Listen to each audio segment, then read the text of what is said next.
Well, hello. My name is Lorianne Smith. This is a Survivor Weekend check-in video and check-in time. I like to do these on Saturdays just to do a check-in, and anybody who wants to join me can. Survivors of child abuse mainly would be interested in this. It's just my weekly check-in to see how I'm doing, and you can do the same, right? It's good to take time during the week to sort of see what we need to work on, how things have been going, what we need to work on, sort of thing. See how we're feeling, and that's kind of what I do at this time of the week. I'm actually doing better than I was last weekend, and just because I was grieving my husband, so I had a horrible few days, and then that last video, it was, you could kind of tell I was really down. It was like, so I had a better week, and hopefully your week was better too. So this is it's a tough time for people right now, especially not being able to reach out. So many people are still so isolated, and survivors of abuse of any type actually tend to be isolated anyway. And then with this COVID-19 thing, we're even all that much more isolated. So this is another reason why I like to do this video. So do this little chat thing. So hopefully, you'll get something out of it. But it is for adult survivors of child abuse. And that's what I'm sort of talking about, right? I'm on my healing journey. I've been on it for a long time now. And I've made great progress, really, over the years. I'm thankful to be on this side of it. But I know what it's like to be on the other side of it. So, I like to be a bit of support for people, just to encourage you to keep going and keep looking for things that will help you to get through each day and each night as they come, right? Hi, Melissa. I hope you're well. I hope all is going well. Hi, Shannon. Hopefully you're doing good. I hope you're okay. Everybody in the South there it's just such a mess, southern states. And I've been kind of looking at their stuff on the news, just checking out what's happening down there. It's terrible. So many people have died from, exposure to the cold. And up here where I'm at, it's cold like that all winter, but we're geared up for it.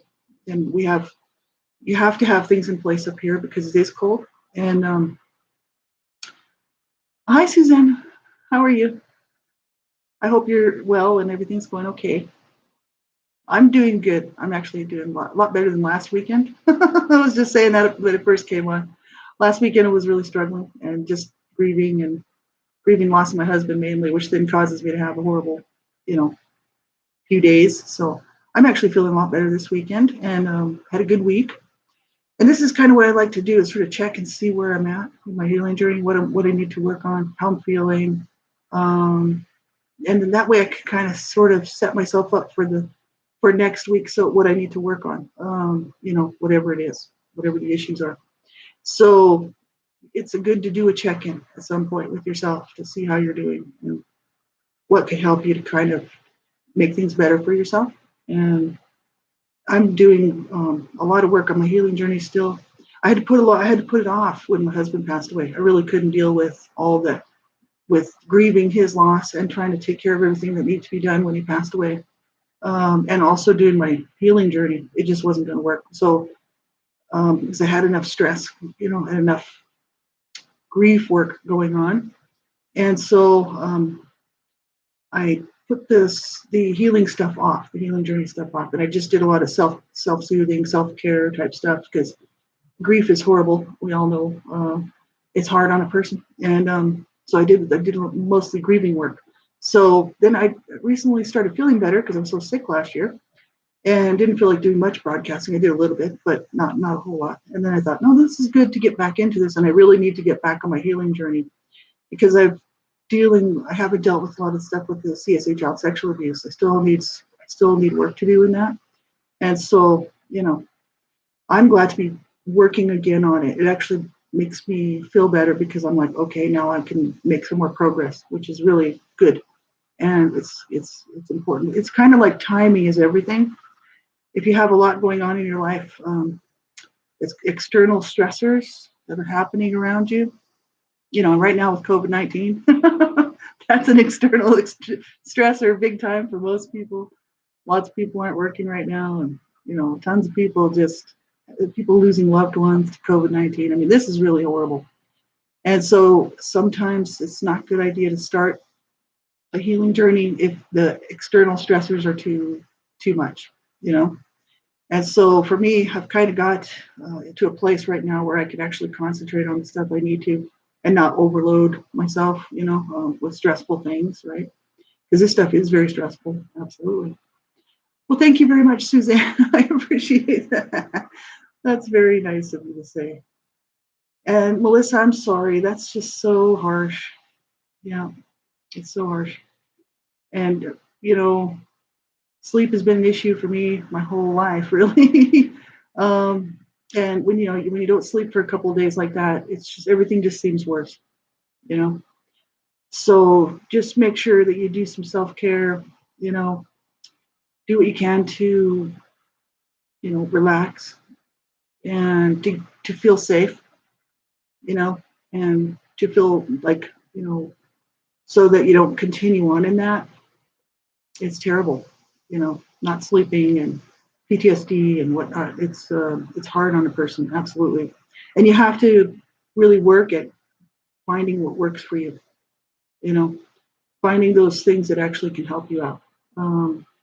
And for me, I know, like for some people, they don't like group support type stuff, but that's what I do.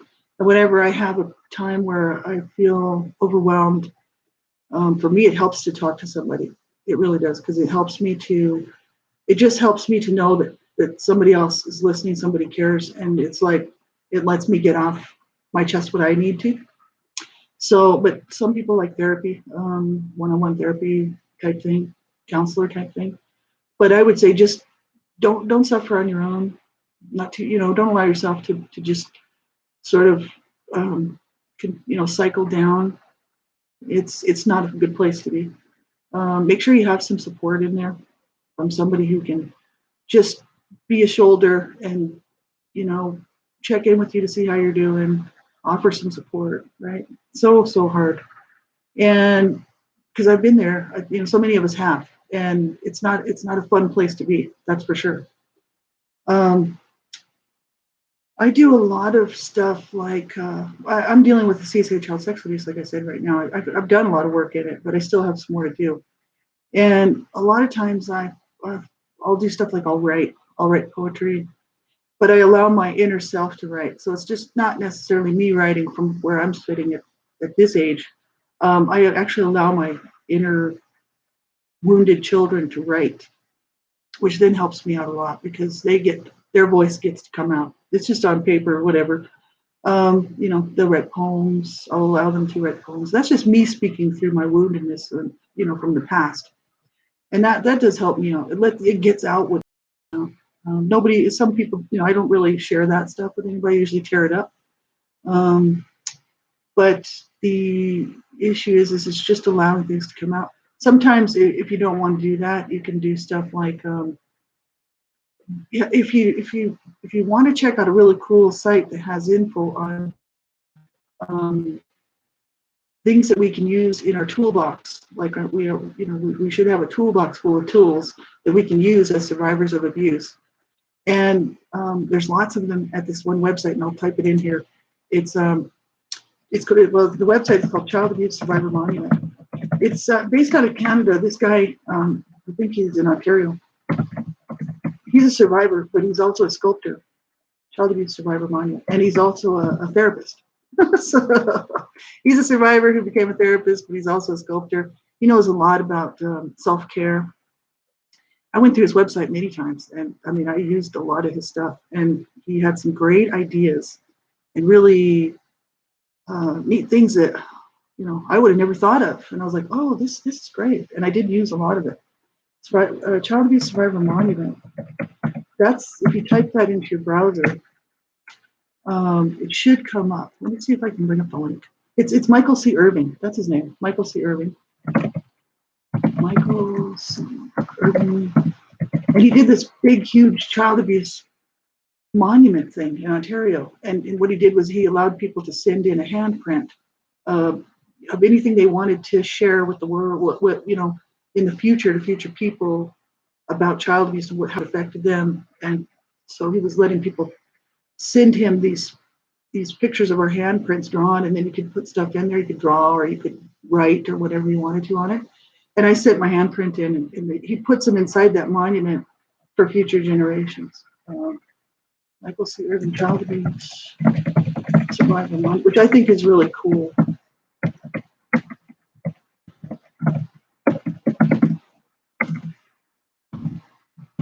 Let's see if I can bring up his website here, because I don't know what's the actual link. I mean, off the top of my head. Let's see, Irving Studios. That's what it is. IrvingStudios.com. And I'll pop that in there. Oh, it says it's currently unavailable. So maybe he took it down, or who knows. That's too bad. Maybe he's just changed it. Irving Studios. Well, that's just too bad, because that was really a good website. I wonder what happened there. I haven't been on there for a while. And obviously, it's been a while since I've been on there. That's too bad. He had some great stuff. I actually still have some of it because I copied and pasted it into one of my programs. So I saved some of it, but I didn't save everything. I only had bits and pieces of it. But I just thought it was so helpful, So instead of having to go to his website, I just go to my page and I look at, what I can use to help myself to get through stuff. There's lots of places that have good coping stuff for people who have PTSD and anxiety, or any of these things that kind of come from being abused. And there's tons and tons of coping mechanisms. Like what works for me wouldn't necessarily work for somebody else, and that's why I might mention stuff that I use for coping, but you have to find what works for you, right? And it depends also on how you're, like, how far along you are in your healing journey, right? To what you're going to use for coping. But there is a lot of good info and good stuff out there. There's meditative type stuff. I actually do some of that. I don't do like hours every day of like meditative kind of coping skill stuff, but I do about once a week do a meditation type thing that is part of that program, My Envisioned Mind, which I go in and actually with this meditation, I allow myself to go in and spend time with my wounded inner self. So that's these pieces of myself that are still carrying the pain, they're still carrying the anger, the rage, at different ages that I was.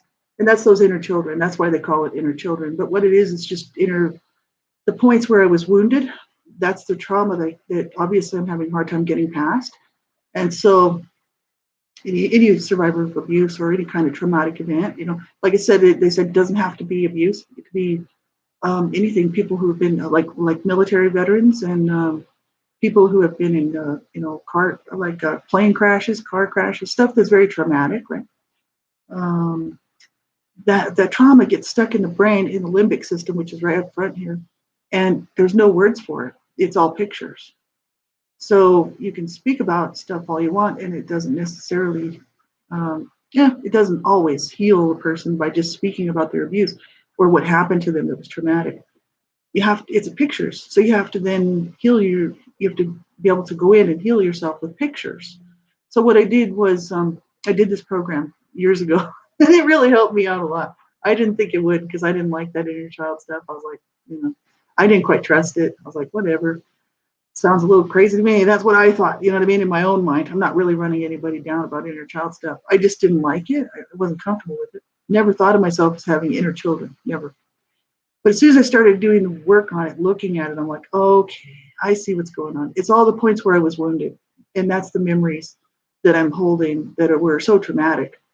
And I remember myself at those ages. And so that little person is still inside of me. And the wounding was so harsh that until I reached that part of myself to get in touch with that part, it's just always going to be there, right? And it's not done by words, it's actually done by pictures. It's very interesting. Pictures in the mind, right? So that was called My Envisioned Mind, for anybody that's interested in that. It's out of Australia, a program out of Australia. It does cost money. And like I said, I don't know how much they're charging for it now. It used to be like, I don't know, $150 or something. It wasn't all that much to do this program with them, but who knows what it is now. And I don't know what they charge for it now. But at the time, I didn't have the money to do the program, but my friend did it for me for free because she helped design it. So my friend Kate Mitchell, she helped Beverly Searle to actually put it together. The two of them worked on it, and then Beverly Searle is actually the one who actually administrates the actual program. But it really helped me out a lot. It's for anybody who's suffered a lot of trauma. Right? And it doesn't have to be like abuse, like I said. It could be anything. And it's also for people who have learning disabilities. It also helps them out too.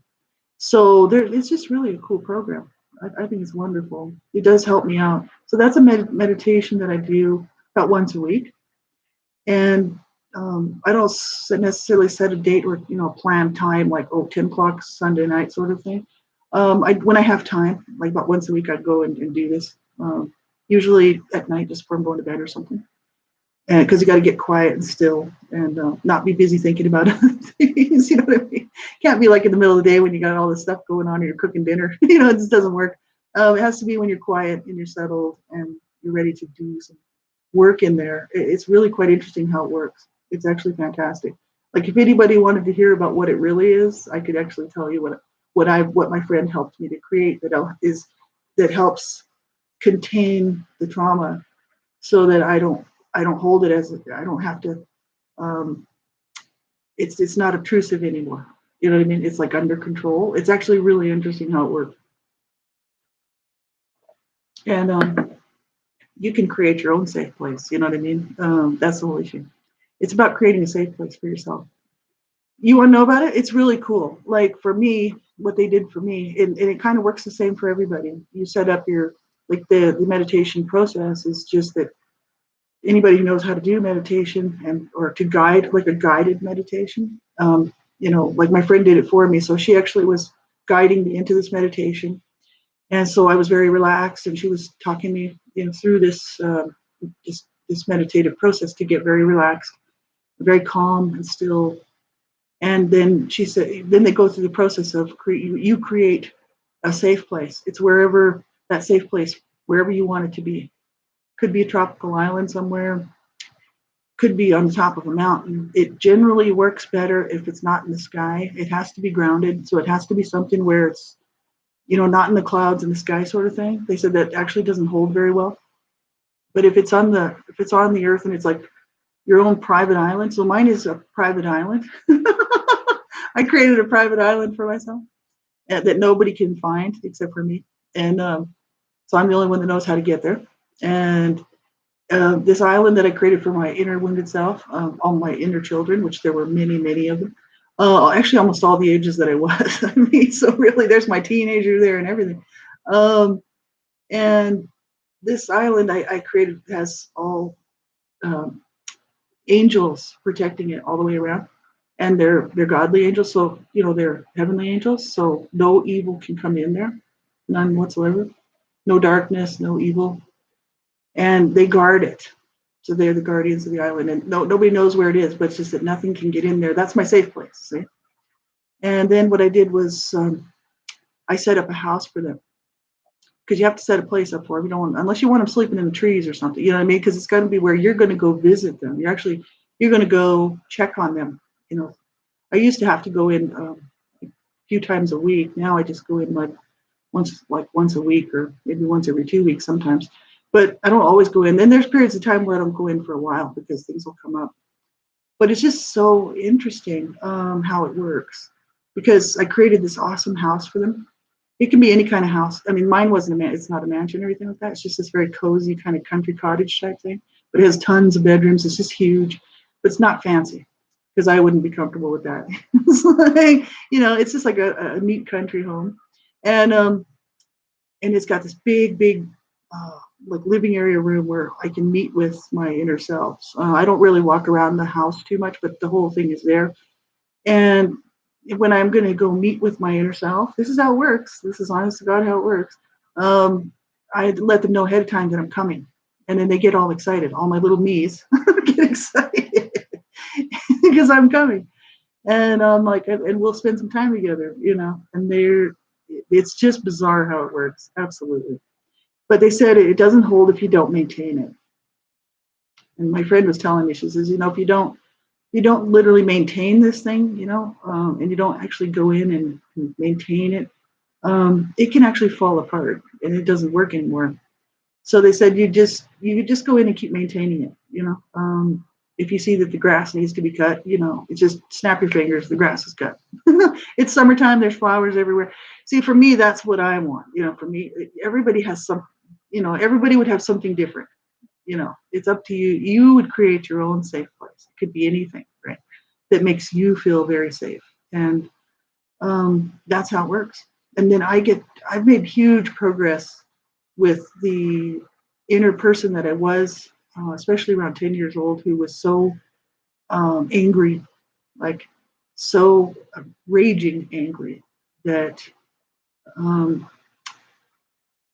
I was able to go in and basically reparent her, right? That inner part of myself that was so wounded. And I've done great progress with that. So I feel a lot better, like literally, emotionally, psychologically, spiritually, like in every way. I just physically, I just feel a lot better than I used to because of this program.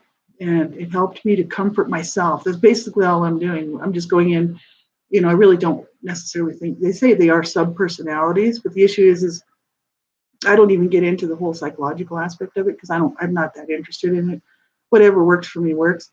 And what it is, the thing that makes sense to me is that it's my wounded selves from so long ago. And all I'm doing is comforting myself, you know, and just allowing that little person that I was to share their feelings with me. And then I tell them that, I'm the adult and things are good out here where I'm at. And, you don't have to worry anymore because no one's going to hurt you anymore. That's just me reassuring my wounded self that they're not going to be wounded anymore by anyone to abuse them. You know what I mean? Because I never got any help as a child. Like no one rescued me. So I rescued all myself. So I had to do that. Once I built the house, well, I didn't build it. I just snapped my fingers and it was there. And it was just gorgeous. I just loved it. It had flowers, beautiful yard, flowers everywhere, tons of toys for all of me, little ones of me could play on. And it's just such a cool place. And then I had to rescue myself from all the different places. Now that's the hard work. And my friend spent literally a year and a half with me going through all this. Like about once a week, we would do this meditation. It took about a year and a half to get everything pretty well done. It was really nice of her to do that. It wouldn't necessarily take somebody else that long. She was just, because she's my friend, she wanted to help me out. So it probably can be done in a matter of weeks and then you just maintain it, right? It was so cool because I rescued myself where nobody else rescued me. See? And I needed to be rescued. I really did. Because as an adult, I sit around, I have those memories, they're all intact. And I'm like, nobody got me any help. And that really, I suffered a lot from that. It's like I was just a little girl, So that's where I got to go and I got to rescue myself, all of myself from all these different traumatic events. And I literally got to pick myself up off the floor. And I had a cab, it was like a magic cab. And it went around and picked myself up from all the different houses we lived in and all the different places where I was wounded. And I got them to safety. I took them to the island and things have just been getting better, ever since. So it's awesome. It's a great program, but you can use it for all sorts of things. Like I said, it can be used for learning disabilities, or if you have multitasking that you want to do, not quite sure how to get a lot of stuff done, that actually can work. It does work because you can compartmentalize things. It's really cool how the mind works. And that program, I mean, yeah, it's cool. But like I said, it's not free. I don't know what they charge now. And it might be who knows how much more. It used to be pretty relatively cheap, but now it could be a few bucks more than that. But it is really cool the way it works. And it's just an easy meditation to get in there. Now I don't even really have to meditate to get in there because because it's been set up so solidly now for so long, so many years, that I know where it is. I just go to the island and sometimes I don't even do that. I just meet with them. I'm just there. I don't even have to do the whole meditative process. So, it kind of gets easier as time goes on, but it is really cool how it works. And I got to save myself. That was the biggest thing. I wrote poems about that. I did write one poem about that, where I was talking to my inner child when I went to go get her, because that was the one who was sexually abused, right? So Um, it was hard. It was very, very hard. And that's what I'm saying. It's not easy to do that initial work of rescuing yourself from the abuse, right? But once it's done, the healing part of that can begin. And that's what's made a huge difference for me, because now I'm not that trauma of where I was being abused. I've rescued myself. So my inner little wounded self now feels safe. You know what I mean? So that's how it works. It's really bizarre because this would be when I was like, 7 years old, 8 years old, 10 years old. Some of my teens, like I had a teen there, the one that liked to smoke pot and do drugs. She's there. She's just having a good time. She's not upset about anything. She's just like, hey, how's it going? Smoking a joint or something. It's just the most bizarre thing you've ever seen. There's a really young, like small knees there, like 2 years old, 4 years old, and it's really cool. Well, thank you, Linda. I appreciate that. I'm hoping it's helpful. That's the thing, It was. I just really wanted to be a bit of support for people because I know how hard it is. And Richard Grannon, reparenting. Yes, that's basically what it is. Yeah, that's basically what it is. It's just a meditation to go in and reparent yourself. And I still work with that little 10-year-old inside of me because that's the one who's angry about the whole thing. And my 8-year-old is still there, the one who was sexually abused, and she's running around having a good time. She's the one. She's not holding the memories. The 10-year-old is, and that's what's really bizarre. Because my 8-year-old self is running around in a ballerina in a ballerina dress at 8 years old, because I never had a ballerina dress, but that's what she's got on, and she's having a good time. She's just dancing and having fun. The 10-year-old is upset and angry because she's holding the pain from all of that, the CSA child sexual abuse and just the physical abuse, the whole thing. So she's she's the memory keeper, and she's 10, and I've made a lot of progress with her, like I said, but I still have things to work on with her, and that's just myself, work on myself. But reparenting, really, what it is, and I need to actually go back and do. A friend of mine was talking about the whole rebirthing thing. You know what I mean? Um, and I might do that at some point. So allowing myself to be born again that way, and to come in and be loved and nurtured and cared for properly, right? So, but reparenting, I'm doing a lot of that even as we speak. Through the weeks as I mosey on through my healing journey, I'm trying to incorporate that into my healing journey as much as possible. You know, but I've never heard of Richard Grannon. I'm going to check that out. Absolutely. And yeah, it's so good, right? It's so good because it's like all that. It does need to be redone, in order to make kind of real progress and stuff. For me, it did, because I mean, I talked about the abuse for years, and I mean, I made a lot of progress, but that's not what made me actually feel better. You know what I mean? So I think it was getting myself some help, and actually learning to love myself. That was another big issue, learning to love myself at all my wounded selves, every point where I was wounded and just, so hurt and so, you know, really, I felt so dead, and to get in touch with that and actually learn to love myself, and so that little 10-year-old feels, she's the one who really feels dead, see. So I have to go in. I spend a lot of time with her, actually. She's the one I actually end up do most of the work with. So there's still a few of them there. A few of them I don't see anymore. They're just gone. So that I kind of think they must have been the things were dealt with, and they're just not there anymore. So eventually what's probably going to happen is when I finally make, real headway with my 10-year-old, that island won't be necessary anymore because they'll all be gone. So they'll be off free where they should be, right? In the past, right? So it's quite interesting how it works. I think it's a great program. And but I'll type it in here. It's called Mind and Vision. Mind, Vision, It used to be called a lot of different things. Three different things. It used to be called Forget Talking Therapy. Then she changed it because it's been around for years. Then she changed it to Your Envisioned Mind, and now it's called My Envisioned Mind. I think she's just trying to reach different people because she lives in Australia and she's had a hard time getting this program out. And she really wants people to have it because it does work. It's actually proven to work with trial, clinical studies and stuff proves that it does work. And her name is Beverly Searle. And I did a show on here with her. She was one of my guests years ago. Here, not on YouTube. Well, I actually put the video on YouTube, but um, it's just an audio. But the thing is I changed it into a video. So all that stuff is here on my playlist. Beverly Searle, and you can find her stuff. You can check the website out. She's got all kinds of things. There are all sorts of different ways to actually do the program, and but like I said, I didn't check to see what it costs anymore because I wasn't looking at that. So I'd have to take a look.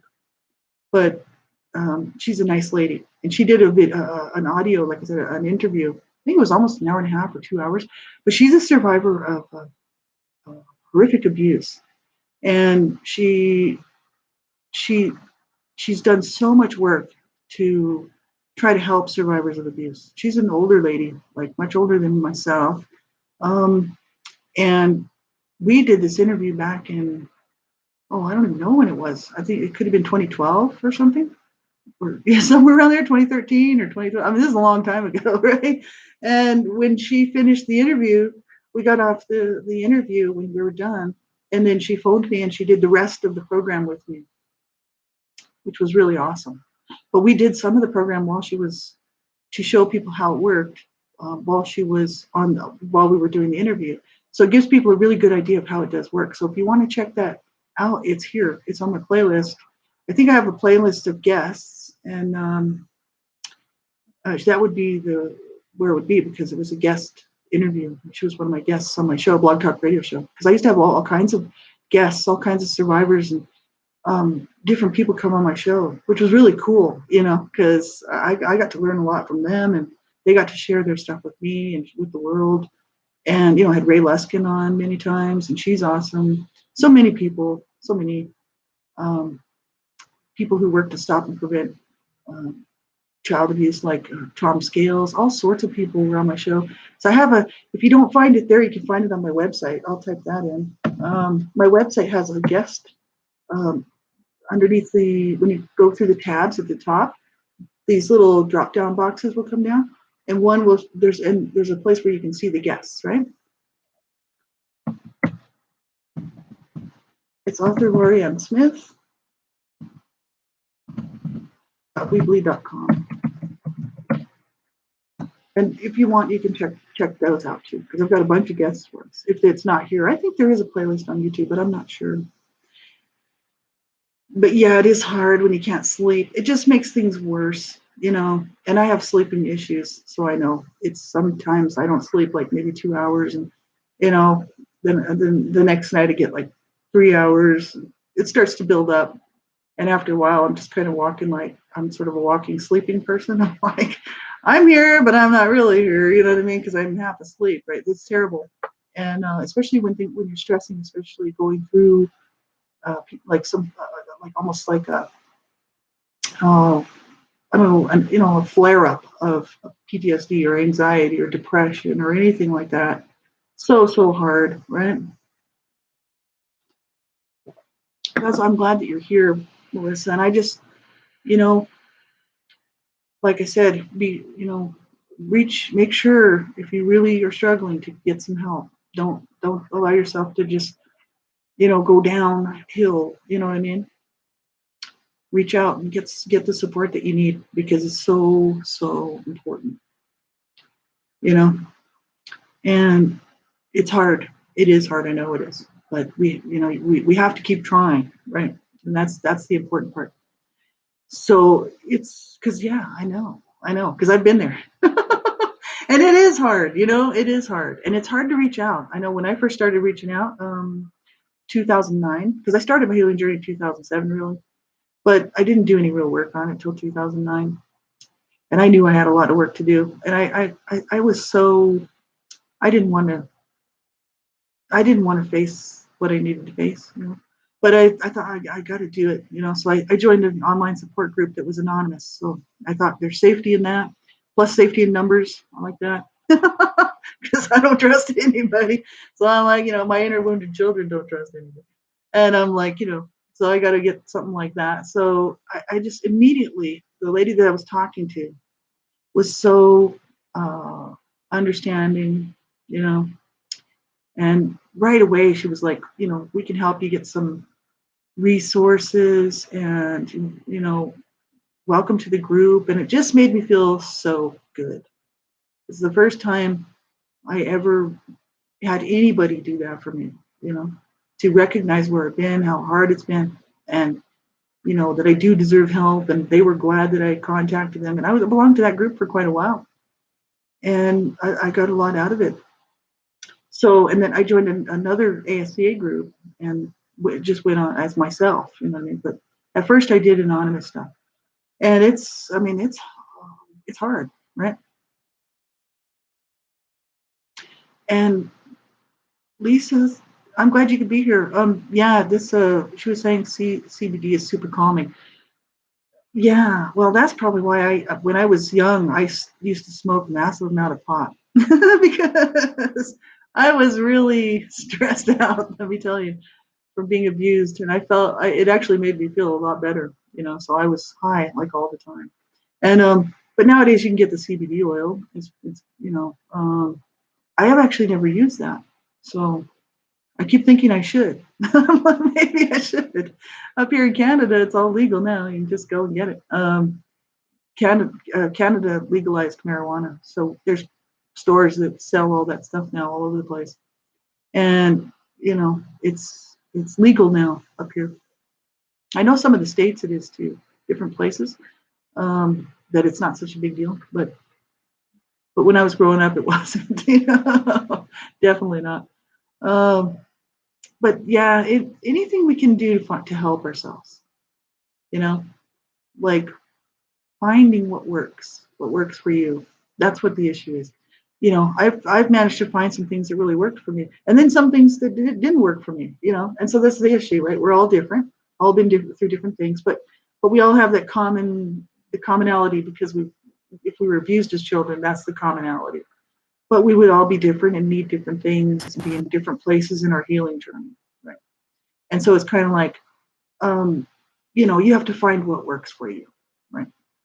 And I just mentioned a few things of what's helped me out, just to give people ideas of what, just in case it sounds like something you might want to try.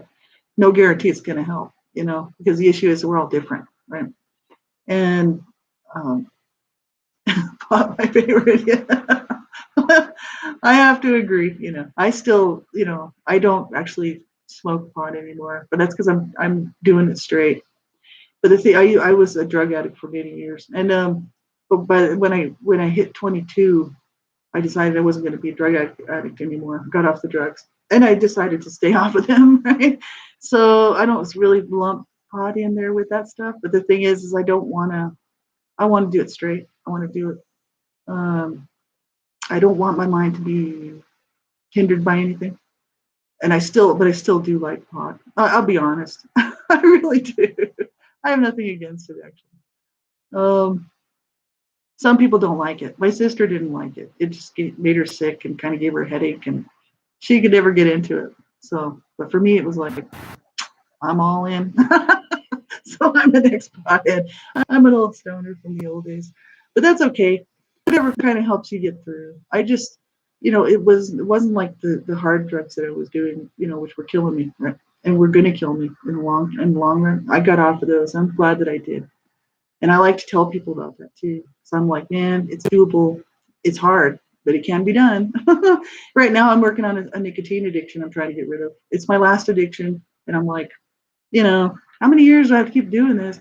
But eventually, I'm hoping to lose it. I did quit for 1 year, only 1 year out of my whole entire life of smoking.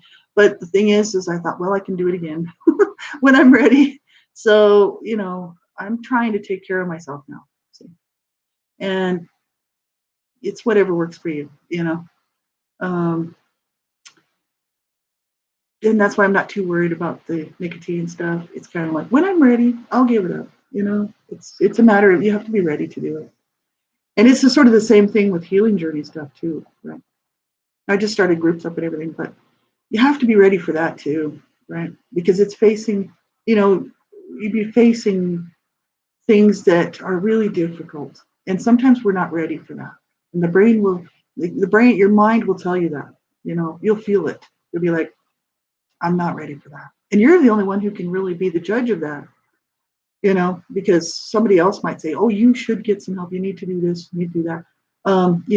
And try to offer support because they really care about you. But actually, you're the only one that can make that decision. And I know when I started reaching out, I knew around 2009 that I was ready, to start doing the work. And because it's hard, it really is. And you have to be in that place, like I said, where it's going to be helpful, not hurtful, to do that work, right? Because sometimes this stuff is just too hard. And if we got, like I said, when I first came on here today, if we got too many things going on in our external world, that are too stressful, then trying to take on a healing journey at that time is just too hard. You got to get all that stuff sort of situated first, and then decide if it's a good time for you to start something like that, right? So important. But I'm dealing with stuff like I'm going to try to get a hold of more memories from the CACO child sexual abuse. That's what I'm working on. Very difficult stuff. I'm a little unsettled, this last, I'd say, a couple weeks because I have a lot of memories kind of coming and bothering me. It's sort of, the hanging around. It's like, okay, I guess I need to do some work on this. And but I had that. That's because that's what I'm focusing on right now is the CCA child sexual abuse. So, I'm allowing myself to kind of deal with this stuff. But it is hard. It's definitely hard.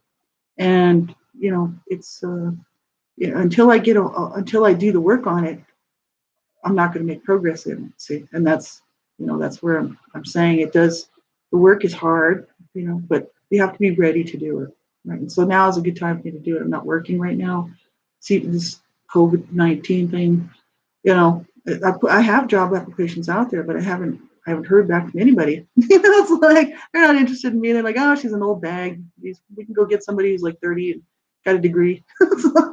So I'm like, oh well, I'll just hang around. So that's what I'm doing. Then I thought, hey, I can make good use of this time, right?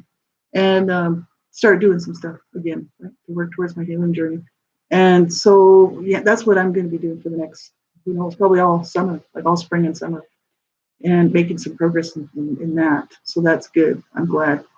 But it is hard, like I said, and you have to be ready to do it. It's like anything else. You got to be prepared, um, you know, mentally prepared, and your stability has to be good in order to do something like that, right?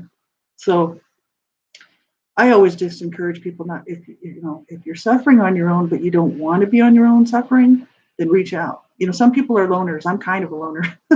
You would think so because I'm always talking to people, but the thing is in my personal life, I don't have a lot of people around me. So, and it's like, I like to have my space, and it's, I don't like to be completely isolated. That's not good. But the thing is I do like my quiet time, and I do enjoy just kind of hanging out, doing my thing. But I also really like having friends. I'm not like a complete loner. I can do stuff on my own. In other words, I don't mind spending time by myself, but I do love to have friends. So I always reach out, and especially when I'm having a hard day. That's when I tend to actually reach out instead of being a recluse, because that's what I used to do. I used to actually just, kind of go into hiding, and that was not a good place for me to be, because as soon as I did that, that just allowed me to just steep in my own depression and my own pit of despair. But now what I do, as soon as I start feeling anything like that coming along, I just reach out, because then people, and I tell people exactly how I'm feeling. I'm like, I'm not having a good day. It's terrible.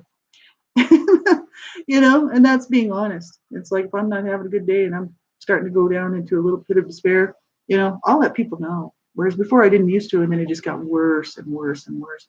And now I just tell my friends, yeah, it's terrible. I'm not doing well. And that's when all these hands and this and the care and the love come back to me, and they're like, oh, I'm sorry, and they help me to get through this stuff, right? So that's what I'm saying. If you're a person who who is, doesn't want to be so alone, make sure you reach out to people, right? Because there are good people out there. You just have to find them, like I said. And it takes time. It doesn't happen overnight, that's for sure. Yeah, me too. Yeah, Lisa, that's me too. I didn't do any therapy except for that psychotherapy stuff with that My Envisioned Mind. That's the only psychological type, healing program that I've ever used. All my stuff has been from John Bradshaw's books mainly, and John Bradshaw, Healing the Shame That Binds You, and uh, Healing and Reclaiming Your, or Loving and Reclaiming Your Inner Child, Homecoming book from John Bradshaw. Those two books were very helpful for me. And the Robert Burney, The Dance of Wounded Souls, Codependency, The Dance of Wounded Souls, that was really helpful for me. And a lot of other stuff that I've used. The Survivor Thriver workbook was very helpful. All my stuff has come from that. But there's so many more books I haven't even read, that I'd like to take a look at. So I find that's been very helpful for me. I didn't really need to go into therapy. But the thing is the group support helps because it is a place where it's peer support, that peer support. And I think that's really nice. It's like, it's having someone just to know you're alive, and what you've been through, and acknowledge, and if there's no real support at those types of groups because they can't do supportive feedback and stuff like that, but it's good to be able to just show up, holds me accountable to stay on my healing journey, and it's a place where affirmation can come. It's like, I know, I see what you've been through, I hear you, and you know your journey and your struggle is real, right? Because so many people don't have validation, and so many people, survivors of abuse, have a whole group of, or whether it's a family system, or people around them that are just so negative and so naysaying, like, oh, can't you just get over it, or you should be over it by now, or really, was it that bad? I've heard that lots, and I'm like, you know it's like, well, if you really want to find out how bad it is, I can really tell you about it. You know what I mean? It's like, it was bad, it's like, come on, it's terrible, right? People just want to shut survivors down so that we'll, go away, and that we won't ruin their day, right? Bring them down. So I really think the group support's awesome because it's with a group of people that share that commonality of being abused, and they know how hard it is, right? Yeah, I hear you, Shannon. And it just, anything like that, those type of comments too from people, it's just kind of like, I know one time I actually I did a blog talk radio show on it years ago because I was doing a section on CSA child sexual abuse. And somebody that used to show up to my chat room all the time said, I don't know why you keep talking about, and I hadn't been talking about child sexual abuse. I talked about physical abuse, emotional abuse, verbal abuse. I started, going through those things. I would spend months on that stuff, And then the topic of CSA child sexual abuse just came up next in the whole list of stuff that I wanted to talk about and cover. And this guy was always coming to my stuff, and he was very supportive. And I thought he was a survivor and that he was getting something out of it. I started doing the CSA child sexual abuse, talking about it. Not my own story so much, but I was talking about the issues, right? And he was like, well, what's the big deal about child sexual abuse? And I was like, in my chat room, he said that. And I'm like, what's the big deal about child sexual abuse? I was like, well, okay, now I'm going to start talking about it. So I got grumpy, and I did the next blog talk radio show I did. That's exactly what I said. I said, I don't care if you don't want me to talk about child sexual abuse. That's what I'm talking about. So, too bad. You know what I mean? Even people that seem to be supporters, are not really healthy supporters. You know what I'm saying? You have to find people that truly care about you for who you are, what you've been through. And they're not going to try to make you better so that they feel better. Because many times that's what a lot of it. People don't. I have friends like that too, that they don't want to even know what I've been through because it'll bring them down. So in other words, they care about me, but only the part of me that wasn't abused. They don't love the whole me, the wounded me. So that's not a real friend. You know what I mean? My real friends love the whole me, which is the really messed up me, the one who's survived horrific abuse and still dealing with things, and the one who talks about child abuse and they don't care, they don't mind. They're my real friends, and a lot of them have, some of them, actually no, actually a lot of them have been abused, so that's why they understand. But I actually have some that never were abused as children, but they still love me and care about me, and they don't mind me talking about it at all. They're like, they're just there for me. That's the kind of people you need in your life, right? People that want to be around you for who you are and not try to change you and not try to, so that you'll be somebody else, right? To fit in their little world or their little scheme of things, right? So, yeah, Shannon, I hear you. I have too, actually.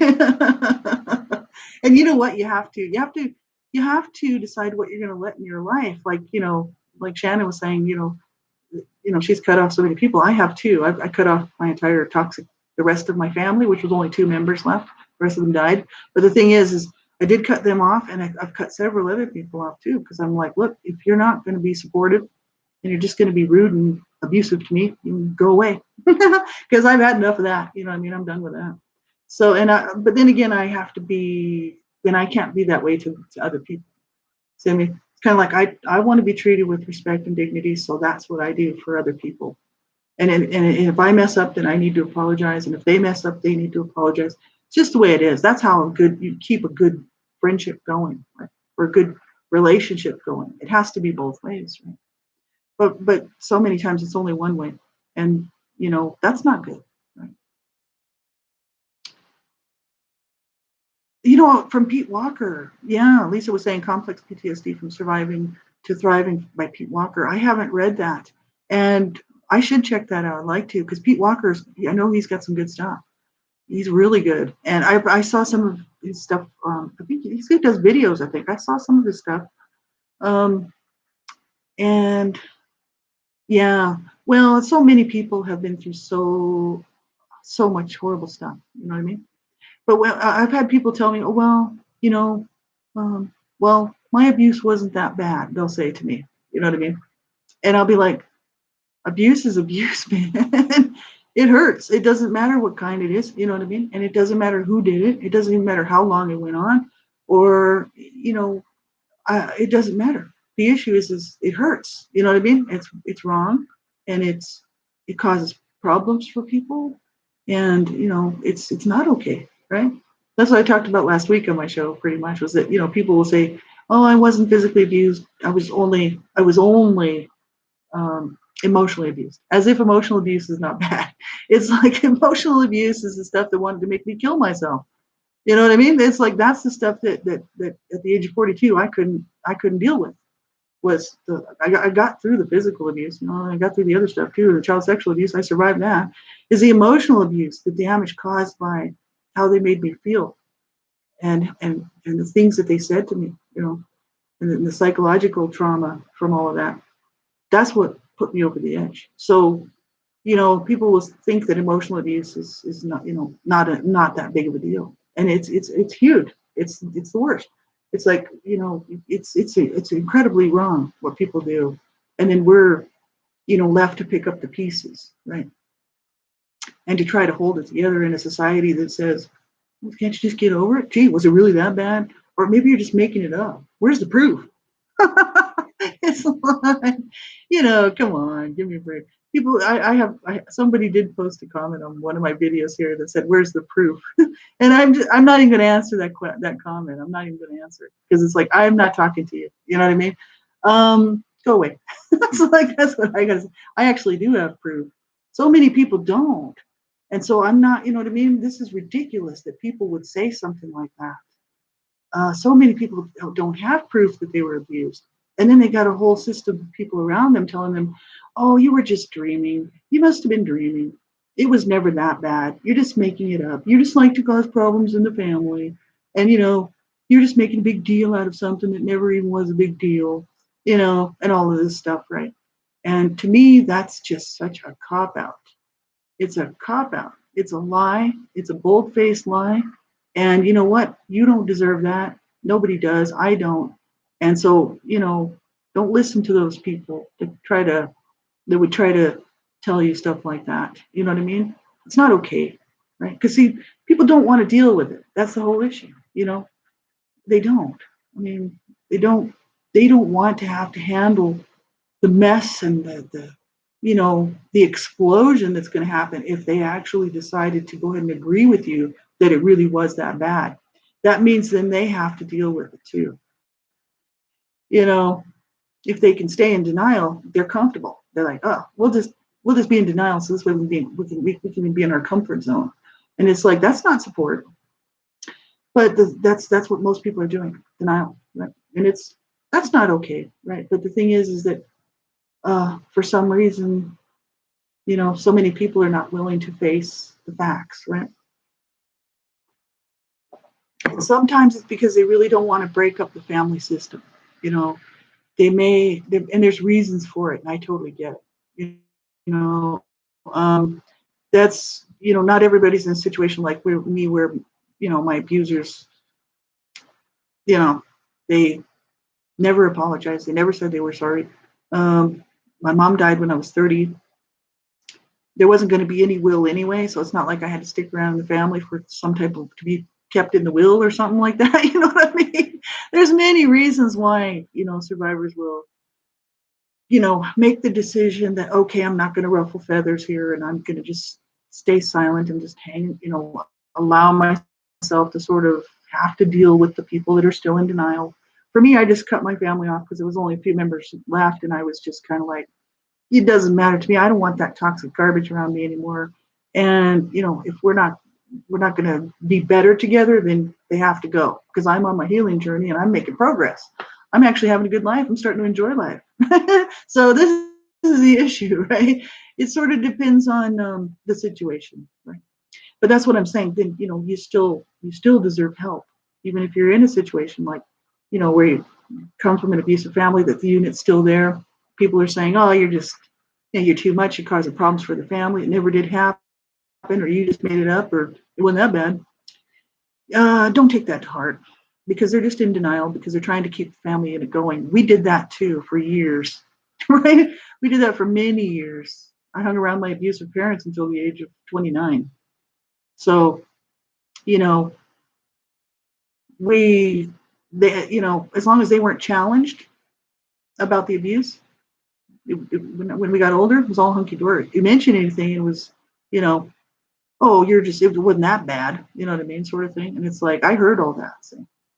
And they never apologized for any of the stuff that they did. And I was hanging around to try to finally see if my mom would actually ever love me. But at the age of 29, she dropped the bomb that she never did. And I was like, well, I didn't know that. You know what I mean? I already knew that. It was just proof to me that I'm glad that happened actually, because that's when I decided to leave my abusive, toxic family behind and get my adult life going at the age of almost 30. Unbelievable what this stuff does to people. And, it was worth it to me to walk away 2,000 miles away and to tell them goodbye, you know. And they weren't happy about it because they were like, well, now who are we going to abuse? Well, that's the last kid in the house, even though she's 29. Now we can't call her names and still continue to be mean and hurtful, and I'm like, I'm gone. Bye-bye. You can kill each other. I don't care. That's what I told them to do.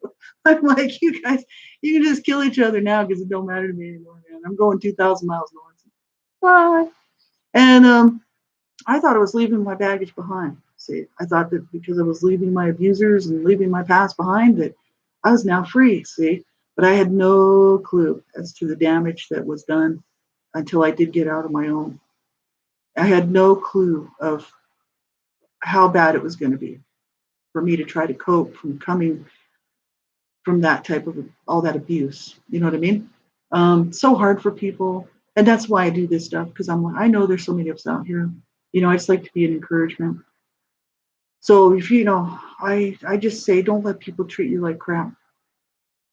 It's not okay. And as children, we couldn't help it because being children, you're vulnerable and you have no way to protect yourself, right? No possible way to protect yourself from that stuff. But as an adult, we have rights, and we have the right to stand up for ourselves, and we have the right to make sure that nobody around us is abusing us. We have the right to get help. We have the right to have a good life. You know, as children, those rights were taken away from us. Right? If you were abused, you know, um, there wasn't anything we could do to stop that. In other words, but as an adult, we can't.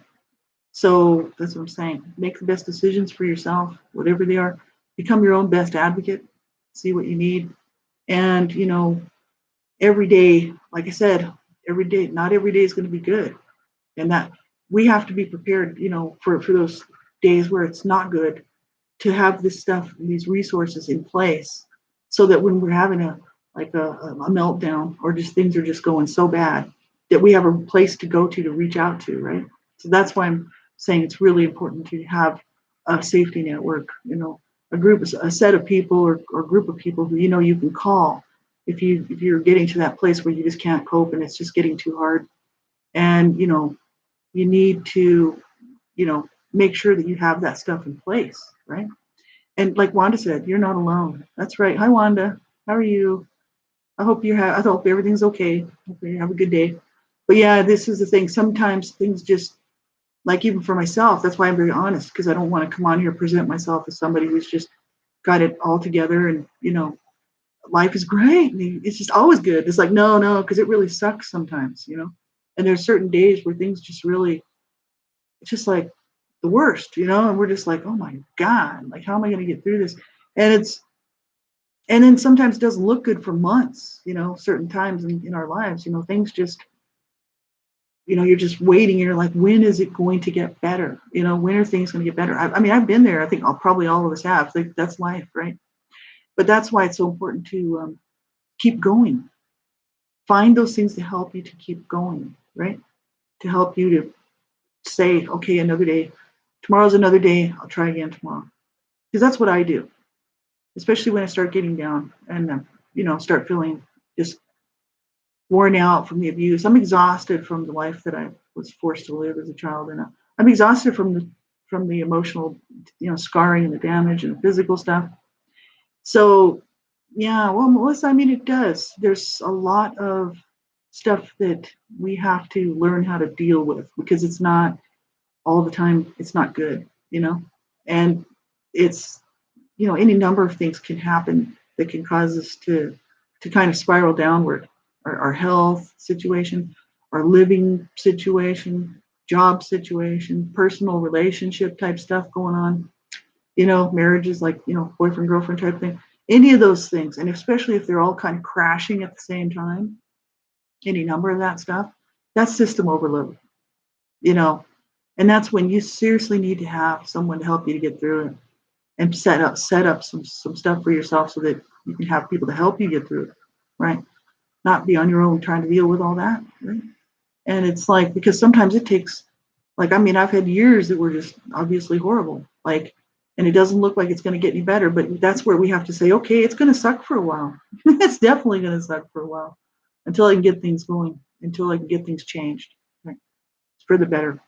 So that's the thing, we have to keep working on it. In order to do that, we have to give ourselves time, and give the situation time, because nothing ever happens that fast. You know what I mean? To get things situated takes time. It can take months. It can take half a year. Sometimes, it can take a year. Um, and so that's why it's important to get some help, right? And not give up on those days that are really hard. And just remember that, okay, I'm one day closer to things being fixed. I'm one day closer to maybe getting something done about this.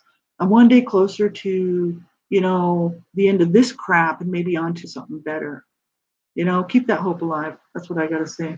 You know, don't give up. Don't give up, my friends. And like, if you can't cope today, and you just can't even think, you just don't even know how you're like going to make it through the next couple of hours. I'm so serious, because I've been there. You need to call a crisis line, because that's what I'm doing. I always tell people that, because I'm like, yeah, I'm not going down. There's no way. My two brothers killed themselves. I was suicidal. I said, I'm not doing that. No, I get to the point where I can't cope. I'm grabbing that, flipping the phone, and I'm going to call a crisis line. And I'm going to call. And if I don't like those people, I'm going to call another crisis line. And I'm just going to keep calling until I get the right person to help me.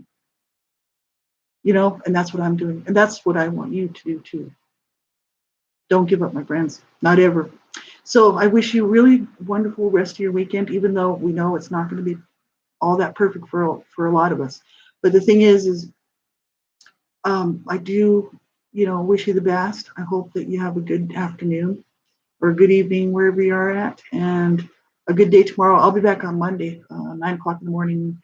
One Child to Be Survivor, two, another to the continuation. We're looking at Survivor to Driver workbook. So if you need anything, get a hold of me. My info is down below on the About section. And if you need any help or anything like that, just get a hold of me and I'll try to help you. Right? So take care, everybody. Thanks for being here with me.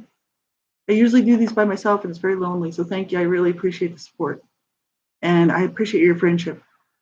And, my heart just goes out to all of you. I really hope that you take good care of yourself today. Do some of that self nurturing, self love stuff, you know, and just be good to yourself. And remember that you do count, you do matter. You matter to me. So take care, everybody. Talk to you soon.